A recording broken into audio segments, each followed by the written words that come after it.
छत्तीसगढ़ में ही राम जी का ननिहाल है। राम जी की नानी कहाँ की है? छत्तीसगढ़ जी। राम जी का भी नाता है छत्तीसगढ़ से। कौशल्या माता छत्तीसगढ़ी है, इसलिए कौशल्या मैया सबसे बढ़िया। छत्तीसगढ़िया सबसे, कौशल्या मैया छत्तीसगढ़ की है। कौशल प्रदेश उसी को कहते हैं।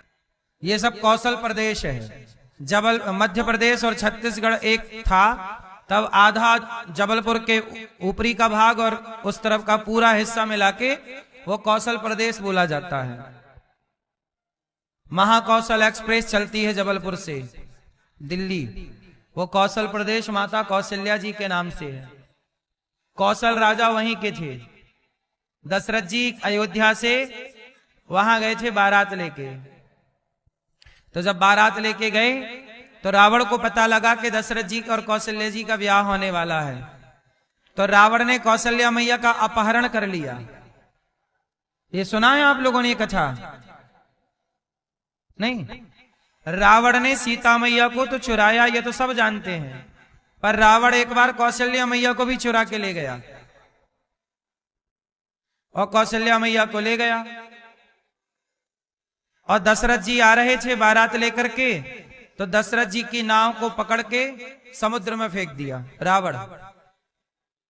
और उस नाव में वशिष्ठ जी और दशरथ जी थे, बाकी तो सब गिर गए तैर के किनारे। बाकी दो लोगों को पटक दिया रावण ने। और रावण गया ब्रह्मा जी के पास और बोला, देखो मैंने दशरथ जी का विवाह होने ही नहीं दिया।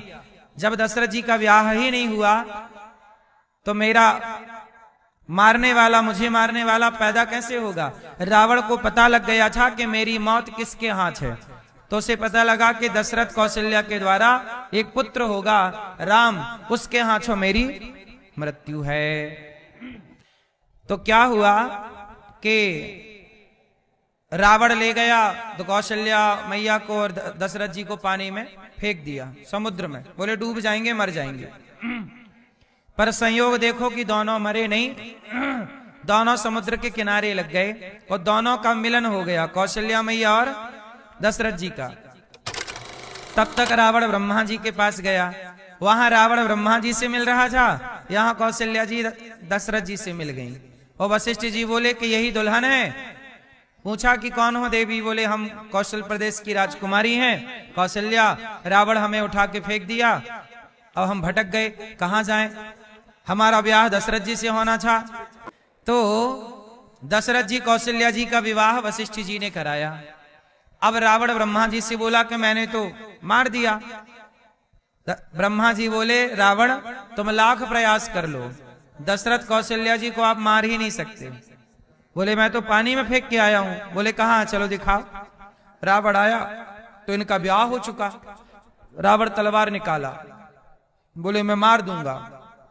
ब्रह्मा जी बोले अभी ना जल्दी करो, यदि तुम दशरथ कौशल्या किसी का भी एक बूंद खून बहाओगे तो अभी एक राम पैदा होगा इनके रक्त से, और अभी तेरा नाश कर देगा रावण। कुछ दिन और जिंदा रहना है तो इन्हें छेड़ो मत।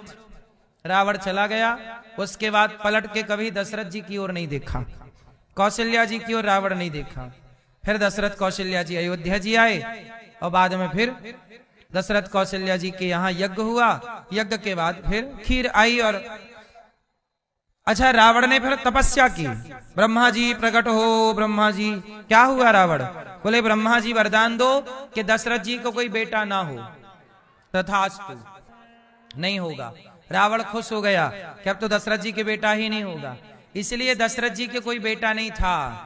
दशरथ जी के बेटा हुआ ही नहीं, वो तो खीर खाने से बच्चा हुआ। दशरथ जी से कोई पुत्र नहीं हुआ। रावण ने वरदान मांग रखा कि दशरथ जी के कोई संतान ही ना हो। इसलिए यज्ञ में खीर हुई और खीर खाकर के तीनों रानियां गर्भवती हुई और खीर से संतान हुई, ना कि दशरथ जी से। ये रावण ने वरदान मांग लिया कि बच्चा ही ना हो। रावण ने पूरा प्रयास किया कि मैं मरूं ना। कितना भी प्रयास करो, कितना भी च्यवनप्राश खाओ, पर मरना तो पड़ेगा। रावण भी इसी चक्कर में लगा रहा, मैं मरूं ना, मरूं ना, मरूं ना।